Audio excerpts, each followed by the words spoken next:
রূপপুর পারমাণবিক বিদ্যুৎ কেন্দ্র বাংলাদেশের ইতিহাসের সবচেয়ে ব্যয়বহুল প্রকল্প।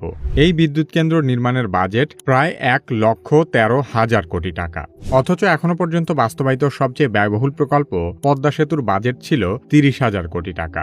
তার মানে রূপপুর পারমাণবিক বিদ্যুৎ কেন্দ্র নির্মাণে যত টাকা খরচ হচ্ছে তা দিয়ে ৩টি পদ্মা সেতু বানানো যাবে। রাশিয়ার সহযোগিতায় প্রায় ১০ বছর ধরে নির্মাণ কাজ চলার পর সম্প্রতি রূপপুর পারমাণবিক বিদ্যুৎ কেন্দ্রের প্রথম ইউনিটে ফুয়েল লোডিং বা পারমাণবিক জ্বালানি প্রবেশ করানো হয়েছে। অনেকেই ভাবছেন এখনই হয়তো বিদ্যুৎ কেন্দ্রটি চালু হয়ে গেছে এবং এর মাধ্যমে দেশের লোডশেডিং কিছুটা কমবে, কিন্তু বিষয়টি মোটেও সেরকম নয়। পারমাণবিক জ্বালানি প্রবেশ করানোর মাধ্যমে রূপপুরে পরীক্ষামূলক উৎপাদন শুরু হয়েছে মাত্র। এর মাধ্যমে পারমাণবিক বিদ্যুতের দীর্ঘমেয়াদী নিরাপত্তা, বিদ্যুৎ পরিবহনের গ্রিড সক্ষমতা এবং আন্তর্জাতিক মানদণ্ড যাচাই করা হবে। কর্তৃপক্ষ জানিয়েছে, রূপপুর পারমাণবিক বিদ্যুৎ কেন্দ্র থেকে জাতীয় গ্রিডে বিদ্যুৎ পেতে এখনও সর্বোচ্চ ১ বছর অপেক্ষা করতে হতে পারে।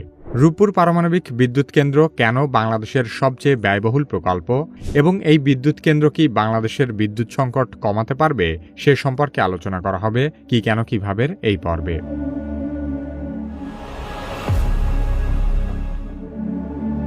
১৯৬১ সালে পাকিস্তান সরকার সর্বপ্রথম পাবনা জেলার ঈশ্বরদী উপজেলার রূপপুরে পারমাণবিক বিদ্যুৎ কেন্দ্র নির্মাণের উদ্যোগ নিয়েছিল। এরপর ১৯৬২ থেকে ১৯৬৮ সালের মধ্যে বর্তমান প্রকল্প অঞ্চলকে পারমাণবিক বিদ্যুৎ কেন্দ্রের স্থান হিসেবে নির্বাচন করা হয়। সেই সময়ের মধ্যে এই প্রকল্পের জন্য ২৬০ একর জমি ও প্রকল্প সংশ্লিষ্ট আবাসিক এলাকার জন্য ৩২ একর জমি অধিগ্রহণ করা হয়। তখন ভূমি উন্নয়ন অফিস, রেস্ট হাউস, বৈদ্যুতিক সাবস্টেশন এবং কিছু আবাসিক ভবনও নির্মাণ করা হয়েছিল। কিন্তু ১৯৬৯ সালে তৎকালীন পাকিস্তান সরকার রূপপুরের প্রকল্প বাতিল করে প্রকল্পটিকে পশ্চিম পাকিস্তানের করাচিতে নিয়ে যায়। এরপর বহু ধাপে বিদ্যুৎ কেন্দ্রটি নির্মাণের উদ্যোগ নেওয়া হলেও প্রতিবারই প্রকল্পটি বন্ধ হয়ে গেছে।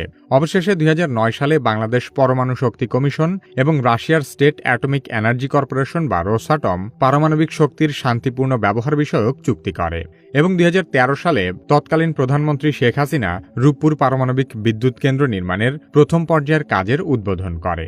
এটি কোনো সাধারণ বিদ্যুৎ কেন্দ্র নয়, এটি মূলত একটি অত্যন্ত জটিল বৈজ্ঞানিক ও কৌশলগত অবকাঠামো। সাধারণ কয়লা বা গ্যাস ভিত্তিক বিদ্যুৎ কেন্দ্রের মতো এখানে শুধু একটি টারবাইন বসিয়ে বিদ্যুৎ উৎপাদন করা হয় না, বরং পুরো প্রকল্পটি তৈরি করতে হয়েছে আন্তর্জাতিক পারমাণবিক নিরাপত্তা মানদণ্ড বজায় রেখে।